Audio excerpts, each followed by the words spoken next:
জন এই দুই মেয়েকে সাহায্য করে সবচেয়ে বড় ভুল করেছে। তারা জনকে পুরো 2 দিন বেঁধে রাখে। তারপর তারা দুজনে তাকে খেলনার জিনিসের মতো ব্যবহার করতে শুরু করে। জন বারবার বোঝানোর চেষ্টা করে যেন তাকে ছেড়ে দেয়, কিন্তু লিসা আরো রেগে যায় আর বলে তোমাকে মাটির গর্তে পুঁতে রাখবো। তারা সঙ্গে সঙ্গে আঙ্গিনার গর্ত খুঁড়তে শুরু করে।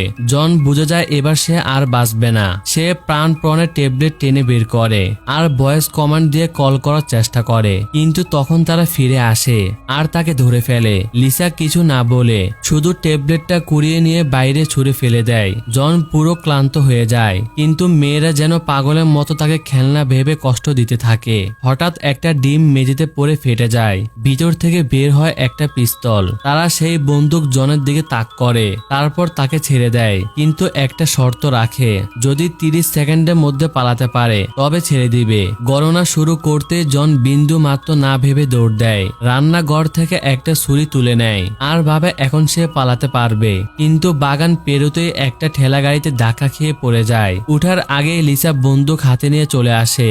জন জোরে জোরে সাহায্যের জন্য চিৎকার করে, কিন্তু কেউ শোনে না। পরের দিন তারা সত্যি তাকে মাটিতে পুঁতে রাখে, শুধু মাথাটা বাইরে রেখে। লিসার দুষ্টামি এখানেই থামে না।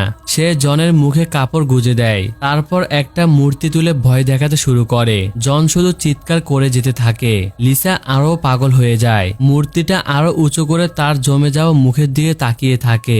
জন চিৎকার করতে থাকে আর তারা দুজনে হেসে উঠে। কিছুক্ষণ পর তারা ঘুরে দাঁড়ায় আর পরে শিকার খুঁজতে বের হয়। জন স্বস্তির নিঃশ্বাস ফেলতে আবার তারা ফিরে আসে। তারা আগের দিনে রেকর্ড করা ভিডিও বের করে জনের নিজের অ্যাকাউন্ট থেকে অনলাইনে পোস্ট করে দেয়। তারপর ফোনটা তার সামনে মাটিতে পুঁতে রাখে। শেষে তারা জনের কুকুরটাকে তুলে নিয়ে যায়। জন অসহায়ভাবে দেখে তার ভিডিও কয়েক মিনিটের মধ্যে ভাইরাল হয়ে গেছে। কমেন্ট আর লাইক ভরে ভরে আসতে থাকে। সে কোনো রকমে হাত বাইরে বের করে ফোন বন্ধ করার চেষ্টা করে, কিন্তু ভুল করে ফোনটা পড়ে যায়।